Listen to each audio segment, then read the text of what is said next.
Mr. Bass, it appears that you were unfortunately displaced by a fire that was here in California and found a room in the defendant's home where he was renting 2 rooms in his house. The other tenant that was living there turned out to be a little nutty.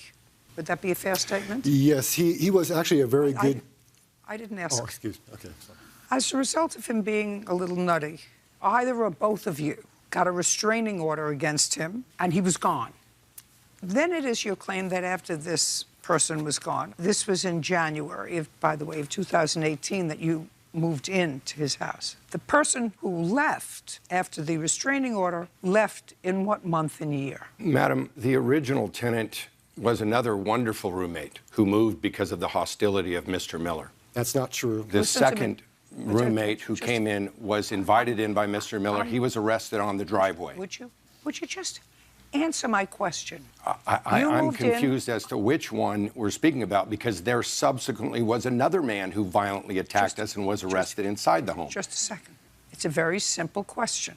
You moved in January of 2018. There was a roommate who turned out to be difficult enough for the landlord, and I don't know whether you joined with the landlord in seeking a protective order to have him removed. Did you join with the landlord? I did. I was violent. That's either a yes or a no. You joined with the landlord in getting rid of this other tenant. Now, my question is, when did that take place?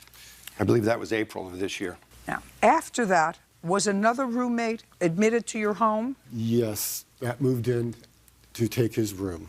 In what month? That was in August 1st of this year. Is that correct? Yes, ma'am. And you moved out in what month and year? 10 days ago. You moved out in... I moved most of my things October. weeks before. In October? Yeah, technically. He's still there. He still has stuff in his room. He still has stuff in the kitchen. But you physically, yourself, moved out. Yes, ma'am. And you understand, Mr. Bass, that if you have property, I assume you did not pay rent after you moved out. No, ma'am. What day in October did you physically move out? My new rental agreement is dated the 27th of October, so that would have been 10 days ago. So you were there the whole month of October? I wasn't, but some of my property was, and I was coming and going. Then you lived there. Did you pay October's rent? No. What was your rent?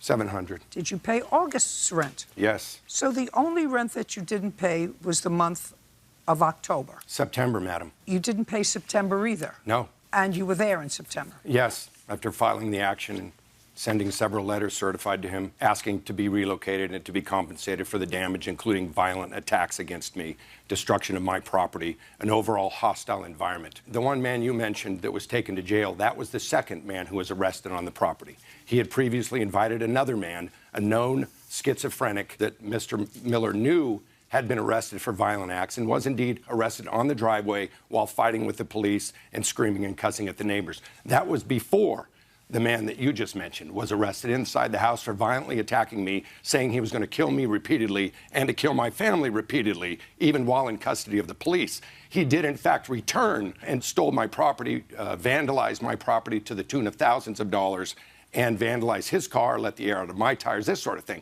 with some sort of large knife that he used to destroy trees of Mr. Miller and do this to his car door, this sort of thing. Are you finished? Yes, ma'am. Good. There's no counterclaim here for the 2 months' rent that you owe the defendant, $1,400, which you did not pay. You chose to leave. You moved there in January of 2018, and you lived there a year and a half. If you were unhappy with the fact that Mr. Miller was not wiser in his selection of roommates, then you had plenty of time to move. You had plenty of time to find, I assume, since you are an intelligent man, I assume that you have a job, then find someplace else to live. If you feel as if the landlord is not exercising good judgment in the selection of roommates, because he certainly wouldn't purposely invite somebody that would vandalize his car and rip up his furniture, he wouldn't say, oh, I think I would like that person to come and live with me. Because that's stupid. He doesn't look like a stupid man. He may have exercised poor judgment. You're not getting $5,000. That's not happening. Good. You owe him $1,400 in rent, but he doesn't have a counterclaim. Your case is dismissed. We're finished. I wouldn't pay him You a ain't cent. finished. Thank you. Parties are excused. What You may a step out. farce.